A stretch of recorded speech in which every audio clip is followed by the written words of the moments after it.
Praise lord dear friends in Christ. ఈరోజు మనము ధ్యానించిన వాక్యము యెషయా 43వ అధ్యాయము 19వ వచనము. ఇదిగో నేను ఒక నూతన క్రియ చేయుచున్నాను, ఇప్పుడే అది మొలుచును, మీరు దానిని ఆలోచింపరా. ప్రియులరా, మరి దేవుడు మీ జీవితంలో కార్యాలు చేస్తానని దేవుడు వాగ్దానము చేస్తున్నాడు. ఎవరైతే దేవుని యందు విశ్వాసముగా ఉంటారో, యథార్థముగా ఉంటారో, దేవునికి ఇష్టానుసారముగా ఉంటారో వారి జీవితంలో అద్భుత కార్యాలు చేస్తారు. ఒకవేళ మీ జీవితంలో ఏదో జరగాలని మీరు ఆశపడుతున్నారా, లేదా ఎంతో కాలంగా వెయిట్ చేసినా అది జరగట్లేదని చింతిస్తున్నారా? అయితే మన దేవుడు అద్భుతాలు చేసేటువంటి దేవుడు, అసాధ్యమైనటువంటి కార్యాలను మరి సాధ్యము చేసేటువంటి దేవుడు.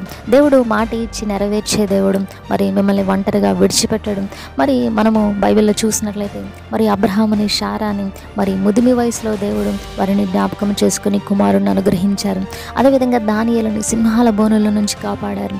దేవుని నమ్ముకున్న వారిని ఒంటరిగా విడిచిపెట్టేటువంటి దేవుడు కాదు. ఆనాడు మరి దేవుని ఎదుట యథార్థంగా జీవించే వారిని జ్ఞాపకం చేసుకున్న దేవుడు ఈరోజు నిన్ను కూడా జ్ఞాపకం చేసుకుంటాడు. దేవుని యందు విశ్వాసం ఉంచండి. తప్పకుండా దేవుడు మీ జీవితంలో కార్యాలు చేసి మిమ్మల్ని, మీ కుటుంబాన్ని ఆశీర్వదిస్తారు. ఈరోజంతా దేవుని యొక్క కృప మీకుని మీ కుటుంబానికి తోడై ఉండును గాక. ఆమేన్. May God bless you all.